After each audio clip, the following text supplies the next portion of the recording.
Salam, hər vaxtınız xeyir olsun dəyərli izləyicilər. Bu gün mən sizə Dövlət İmtahan Mərkəzinin 11-lər üçün keçirdiyi sınavdan coğrafiya suallarının izahını verəcəm. Vaxt itirmədən sualların izahına keçirik. Deməli, 31-ci sualda əhalinin məskunlaşmasına aid olan proseslərin məntiqi ardıcıllığını müəyyən edin. Regionlarda əhalinin Bakı şəhərə miqrasiyası, şəhər ətrafı yaşayış məntəqələrinin genişlənməsi, Bakıda qeyri-istisal sahələr üstün inkişafı, yüksək sıxlıq və tıxacların yaranması, sosial-ekoloji problemlərin kəskinləşməsi. Burada ardıcıllıq belə olacaq. Əvvəlcə Bakıda qeyri-istisal sahələrin üstünlüyü təşkil etməsi birinci 3 olacaq. Daha sonra regionlarda əhalinin Bakı şəhərinə miqrasiyası 3-1. Şəhər ətrafı yaşayış məntəqələrinin genişlənməsi, yəni yalançı urbanizasiyadır. Bundan başqa yüksək sıxlıq və tıxacların yaranması, sonunda isə sosial-ekoloji problemlərin yaranmasına gətirib çıxaracaq. Deməli, sualın doğru cavabı C variantı olacaqdır. 32-ci suala baxırıq. Xəritə sxemdə təsvir edilmiş ölkə üçün doğru fikirləri müəyyən edin. Təsvir edilən ölkə Filippindir və Filippinə uyğun olan xüsusiyyətləri tapırıq. Subekvatorial və ekvatorial iqlim qurşağında yerləşir. Doğrudur. Ruapehu və Apo vulkanları var. Apo vulkanı burada yerləşəndə Ruapehu Yeni Zelandiyaya aid edilir. Ona görə də bu doğru cavab kimi götürülə bilməz. Fəal seysmik zonada yerləşir. Bəli, bu da doğru fikirdir. Əhalinin əsası Çin-Tibet ailəsinə aiddir. Burada xeyr, Filippin Çin-Tibet ailəsinə deyil, Afro-Asiya ailəsinə aiddir. Sahillərini Sarı və Filippin dənizləri yuyur. Filippin dənizi yuya bilər, amma Sarı dənizi yumur. İqlimdə isti okean cərəyanları təsir edir. Bu doğru fikirdir. 1, 3, 6 B variantı. Azərbaycanda düzən meşə landşaftının yarandığı ərazilər, düzən meşə landşaftı təbii ki, şirin yeraltı suların və çay sularının təsiri ilə yaranır. Bu da ki, Şollar düzündə, Qanıq Əyriçay döşəkliyində, Cənub-Şərqi Şirvan, Muğan, Salyan düzlərində introzonal düzən meşə landşaftlarına rast gəlinmir və həmçinin Lənkəran ovalığında biz introzonal landşaftların olduğunu deyə bilərik. Doğru cavabımız 1, 2, 6 Y variantıdır. 34-cü suala baxırıq. Euler-Venn diaqramına əsasən uyğun bəndləri müəyyən edin. Cape York yarımadası və Ərəbistan yarımadası. Cape York yarımadası subekvatorial iqlim qurşağında yerləşir. Ərəbistan yarımadası tropik iqlim qurşağında yerləşir. Qırmızı qonur torpaqlar üstünlük təşkil edir. Bu təbii ki, Cape York yarımadasına aid olan fikirlərdir. Tropik hava kütlələri təsir edir. Bu hər ikisinə aiddir. Birinci Cape Yorkda subekvator olduğu üçün yayda ekvator, qışda tropik. Ərəbistan tropikdə olduğu üçün il boyu tropik hava kütləsi hakim olur. Yəni ortaq cəhətdir. Rütubətli əmsalı 0,3-dən kiçikdirsə, bu subekvatorda ola bilməz. Təbii ki, bu tropikə aid olan bir, yəni səhra və yarım səhralar üçün xarakteristikdir. Ərəbistana gedir. Deflyasiya prosesi güclüdür. Təbii ki, deflyasiya küləyin təsiridir. Bu quraq ərazilər üçün səciyyəvidir. Yəni üstür Ərəbistan yarımadasında olacaq. Boksit ehtiyatlarla zəngindir və elə Cape York yarımadası boksit ehtiyatlarına görə seçilir. Şərq yarımkürəsində yerləşir. Həm Cape York, həm də Ərəbistan şərq yarımkürəsində yerləşir. 1-5, 2, 1-5, 3-4 və 2-6 sualın doğru cavabı C variantıdır. 5-ci suala, 35-ci suala baxırıq. Sxemdə verilmiş çayın orta meyilliliyi 0,9 metr böl kilometr olduğunu bilərək çayın uzunluğunu hesablayın. Bilirik ki, meyillilik bərabərdir. Çayın düşməsi bölünsün uzunluq. Burada bizə meyillik verilmişdir və çayın düşməsini tapmaq üçün təbii ki, bu hündürlüklərdən istifadə etmək lazımdır. 900 və 300 metr arasında Bildiyimiz kimi 900-dən 300-ü çıxsaq 600 cavabı alırıq və arasındakı bu boşluqları hesablasaq 2 ara var, yəni 2-yə bölürük. 600-ü də 2-yə bölsək cavab 300 eləyir, yəni kəsmə hündürlüyü 300 metr. O zaman biz çayın mənbəyinin hündürlüyünü tapa bilərik. Və 900-dən sonra isə biz bilirik ki, bura 300, 600, 900 və 1200 gəlir. Deməli, çayın mənbəyi 1200 metr hündürlükdə, mənsəbi isə 300 metr hündürlükdədir. Onda çayın düşməsini tapmaq üçün 1200-dən 300-ü çıxmaq lazımdır. Bu da edir 900. Deməli, bu çayın düşməsi 900-dür. O zaman indi yerinə qoyub tapa bilərik. 900-ü bölürük elə, bərabər edirik 0,9-a. El bərabərdir 1000 kilometr. Deməli, sualımızın doğru cavabı 1000 kilometr D variantı olacaqdır. 36-cı suala bax. Xəritə sxemdə ştrixlənmiş ərazilərin landşaftları üçün çəcəvi xüsusiyyətlər. Gördüyümüz kimi ərazilər Ceyrançöl və Qobustan ərazisidir və bu ərazilərdə bilirik ki, qış otlaqları kimi istifadə edilir, dağ yarım səhralarıdır və əkinçilik burada geniş yayılmamışdır. Ümumiyyətlə əkinçilik demək olar ki, yoxdur.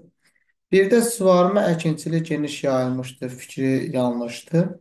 Dağ yarım səhraları landşaftları inkişaf edir. Doğrudur.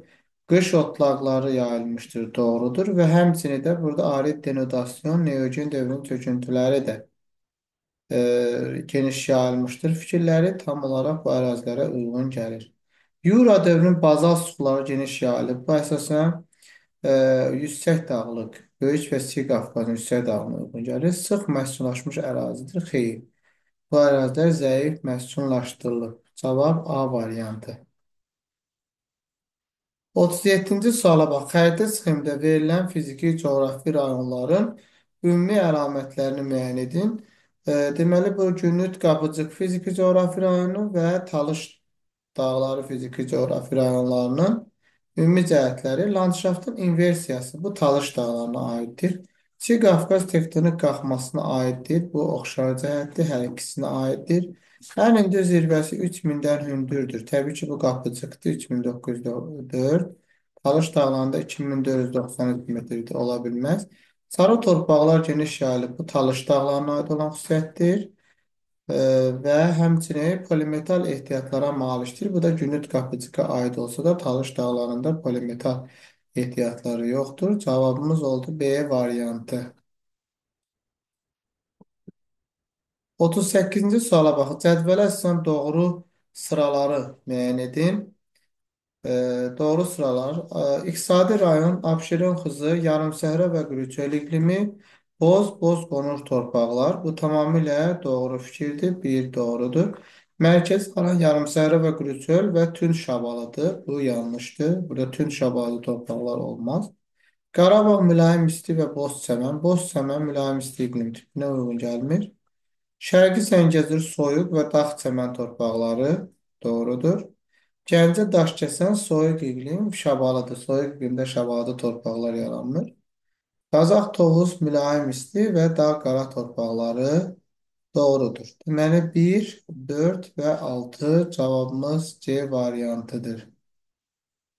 39-da əhalinin yaş və tərkibini əks etdirən diaqramların hansı ölkələrə aid olduğunu müəyyən edin. Burada diqqətlə yetirsək, burada yaşlıların payı göstərilmişdir. Yəni, digər diaqramda isə yaşların payı azdır.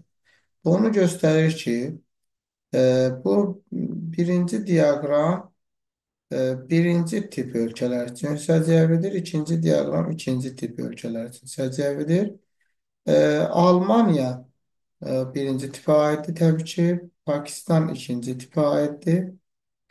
Və bundan başqa İndoneziyada bilirik ki, ikinci tipə götürəcəyik. Lüksemburq birinci tip. Belarus da birinci tipə aiddir. A, D, Y, B, C olan cavab Y variantı.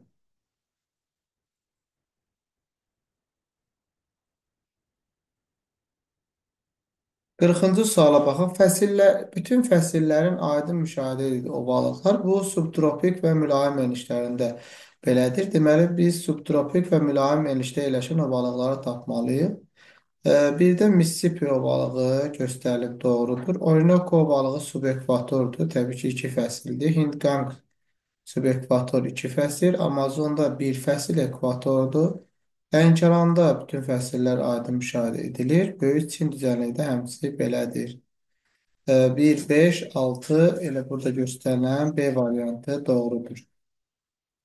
41. Verilmiş iqlim diaqramının aid olduğu inzibati rayon üçün doğru fikirləri müəyyən edin. İnzibati rayonumuz Zaqatala inzibati rayonudur və buna uyğun olan cəhətlər iqlim olaraq görüldüyü kimi burada sıfırdan temperatur aşağı düşmür. Yəni qışı quraq keçən mülayim isti iqlim tipi səciyyəvidir.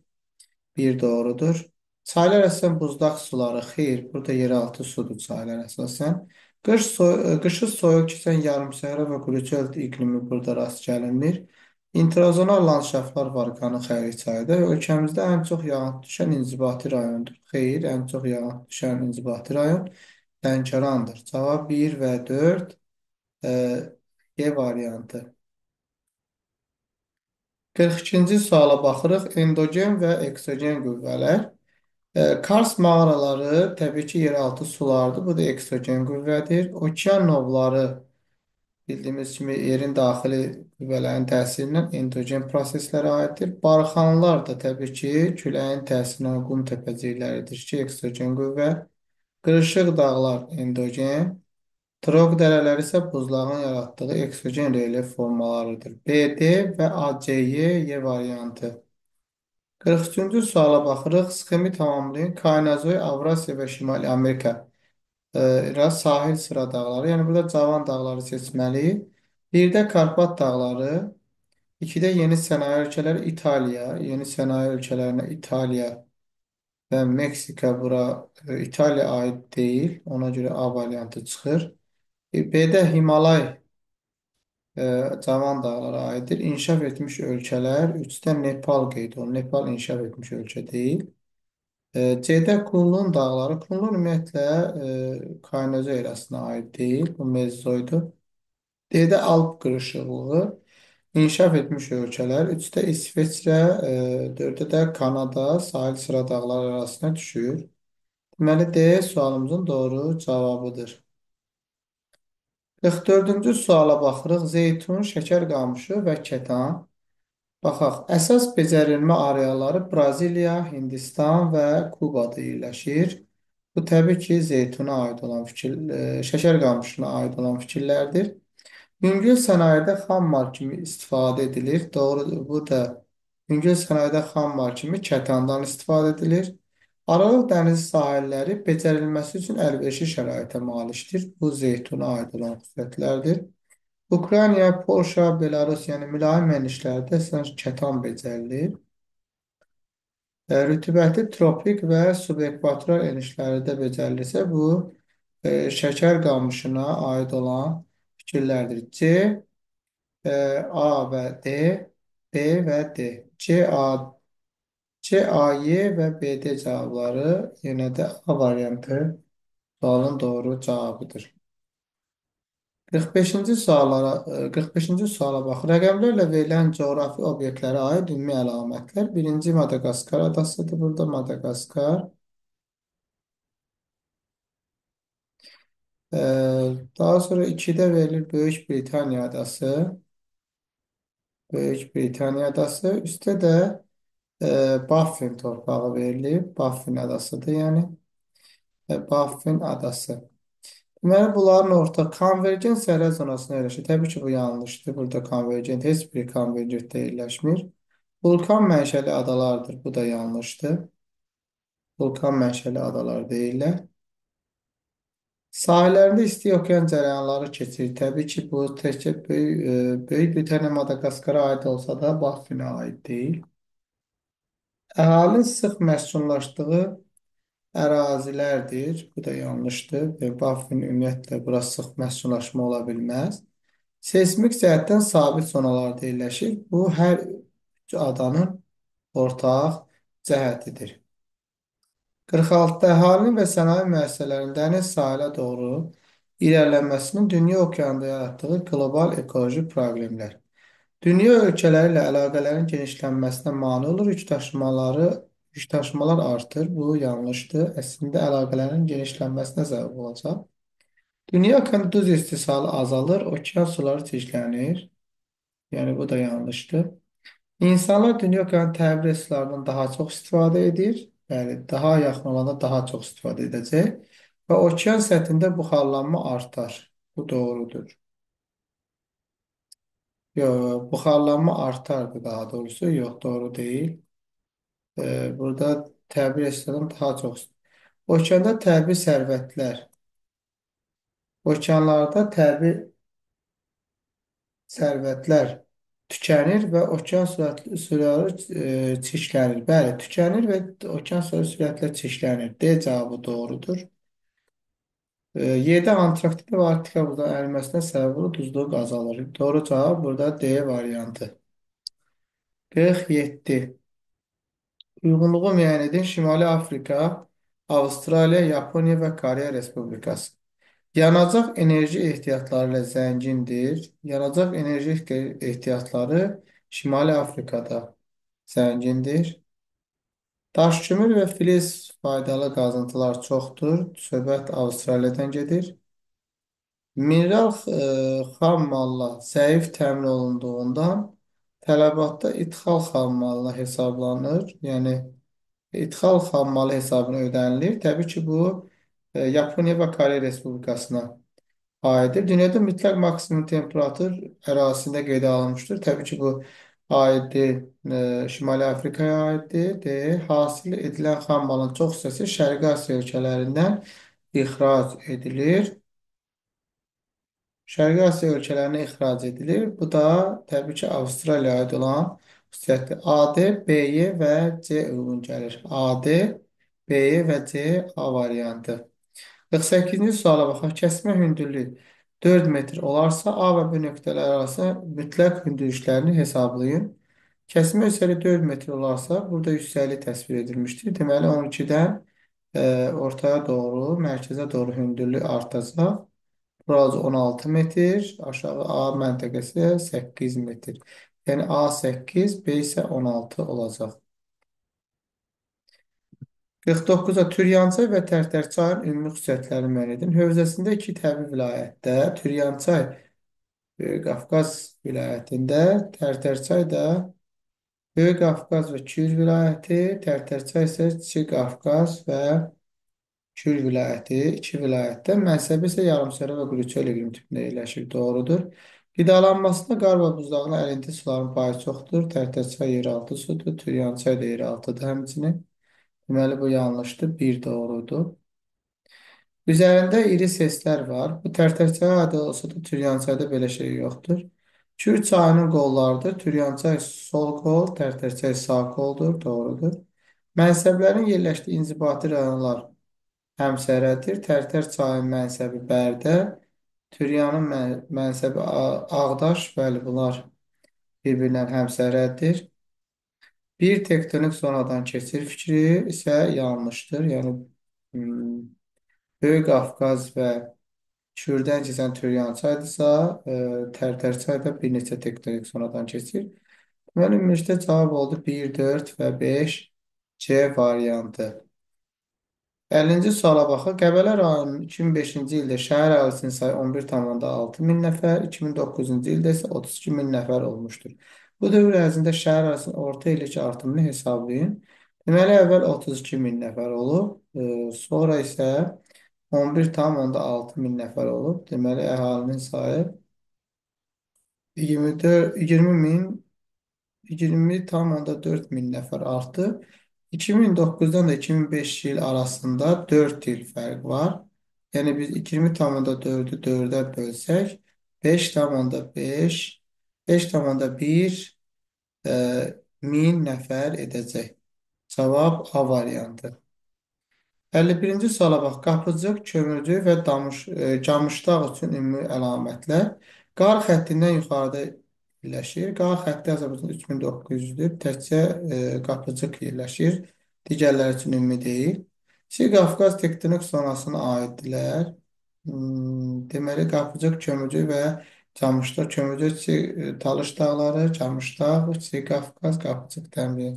Hər üçü tektonik zonaya aiddir. Mülayim isti iqlim tipi. Naxçıvanda mülayim isti iqlim olmadığı üçün bu yanlışdır. Ölkəmizin qərbində yerləşirlər və kömürcüyə aid ola bilməz. Yerləşdikləri təbii vilayətlər ən hündür zirvələrdir. Kömürgöy, e, Lənkəran vilayətində, Qapıcıq, Orta Araz, Camışdağ, Çiğ Qafqazda ən hündürdür. Doğrudur. Aid olduğu silsilədə vulkan mənşəli sular yayılmışdır. Bu da doğrudur. 2, 5, 6 A variantı. 52-ci sual bu. Dövlət qurumuna malik olmayan türk xalqlarını müəyyən edin. 1. Noğaylar, 2-də Çuvaşların dövlət qurumu var, Çuvaşya. 3. Karaimlər, 4-də Şolların, bunların dövlət Başqırtların Başqırtıstan, Qaraçayların Qabarda-Balqar, Qaraçay Çərkəz, yəni var. 1, 3, 4. Cavab 1, 3, 4 D variantıdır. 53. Tropik xətti ilə kəsişən adaları müəyyən edin. Birdə Madaqaskar adası tropik xəttinə kəsişir. Tayvan adası Madaqaskar cənub tropiki, Tayvan adası şimal tropiki, Yeni Gvineya tropikinə, Filippin adaları da kəsişmir, həmçinin Tasmaniya kəsişmir. Cavab 1 və 2. 54. Şahdağ və Bazardüzü zirvələri arasındakı atmosfer təzyiqi fərqini hesablayın. Şahdağın hündürlüyü 4243. Bazardüzünün hündürlüyü isə 4466-dır. Onda 4243-ü bundan çıxırıq və 223 metr alırıq.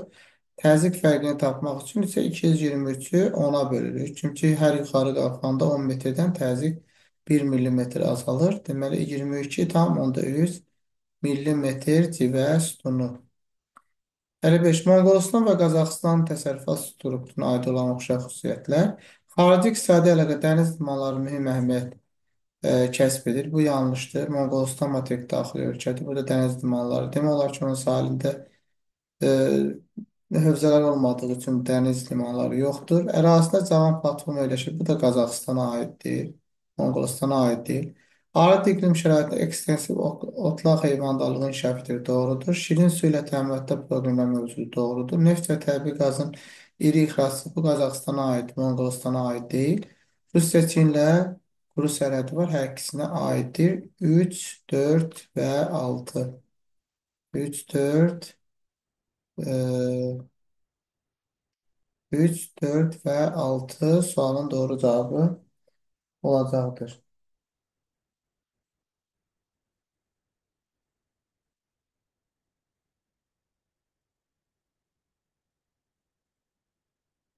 56-cı suala baxaq. Xəritə sxemində 1 və 4 rəqəmi ilə göstərilən ölkələrin 2 və 3 rəqəmi ilə göstərilən ölkələrdən fərqli xüsusiyyətlərini müəyyən edin. Baxaq 1 və 4 rəqəmi 1-də Finlandiyadır və 4-də Macarıstandır, 3-də Avstriyadır, 2-də isə Belçika göstərilib. Deməli, unitar inzibati ərazi quruluşuna malikdir. Bəli, Finlandiya və Macarıstan unitardır. Belçika və Avstriya isə federativ. Demoqrafi keçidin dördüncü mərhələsi xarakterikdir. Bu dördünə də oxşardır. Şərqi Avropa ölkələridir. Finlandiya Şimali Avropadır. Olmaz. Dağlıq relif üstünlük təşkil edir. Təkcə Avstriyadan başqa digərlərində dağlıq relif yoxdur. Olmaz. Əhalinin əsasən Hind-Avropa dil ailəsinə məxsusdur. Və burada Finlandiya aid deyil. Deməli, Finlandiya və Macarıstan Ural dil ailəsinin Finogor qrupuna aiddir. Yəni, bu 5-də uyğun cəhət oldu. Cavab oldu 1 və 5. Musson küləkləri, cənub-şərq küləkləri və bir də Passat küləklərinə oxşar fikirləri tapaq. Musson küləkləri bu ərazilərdən Saxalin və Sarı dənizə uyğun gəlir, B və D. Cənub-şərq qütb küləkləri Uydel dənizinə uyğundur. Passatlar isə Çad gölü və Madaqaskara A və C uyğun gəldi. 1-ə B, D, 2-ə Y, 3-ə A və C uyğun gəlir. Situasiyaya bax. Materiklərin təbii şəraitinə görə bir-birindən fərqlənir. Təhlil edəcəyimiz A materiki müxtəlif işıqlanma qurşaqlarında yerləşir və onun şərqində qurun ən böyük sınma xətti keçir. A materikinin sahəsinə görə ən böyük X gölü platformun əyilmə zonasındadır. Nisbətən daha az olan su hövzəsi okean səviyyəsində 1134 metr yüksəklikdə yerləşir. Göl eyni regionda yerləşən vulkan mənşəli dağ materikin ən yüksək zirvəsidir. Bu dağın ekvator xəttinə yaxın yerləşməsinə baxmayaraq zirvəsindəki temperatur yer üzərində sıfırdan aşağıdır. Gölün yerləşdiyi regiondakı ölkələr bəziləri dünya okeanına çıxı var. Deməli, söhbət Afrika materikindən gedir və həmin göl isə Viktoriya gölüdür. Qeyd olunan vulkan isə Kilimanjaro vulkanıdır. Afrikanın ən hündür zirvəsi hündürlüyü 5895 metrdir. Mətndə sən A materikinin və X gölünün adını, bu gölün xüsusiyyətlərini müəyyən edin. Viktoriya gölüdür, şirinsulu göldür və Nil çayı oradan başlayır. Subekvatorial iqlim qurşağında yerləşir. E, Tanzaniya, daha sonra Uganda, Kenya ölkələrinin ərazisini, sahillərini yuyur. 59. A materikin ən yüksək dağının cənub yamacına daha çox işıq və istilik aldığı ayları zirvə ilə X gölünün səviyyəsi arasında təzyiq fərqini, X gölünün şərq sahilində formalaşan X gölünü müəyyən edin. Ən yüksək dağının cənub yamacının daha çox işıq və istilik aldığı aylar subekvator olduğu üçün yay aylarıdır. Bunların yay ayları da dekabr, fevral ayları olacaq. X gölün səviyyəsi arasında təzyiq fərqini, X gölün şərq sahiləsində, deməli subekvatorial, təzyiq fərqini tapmaq üçün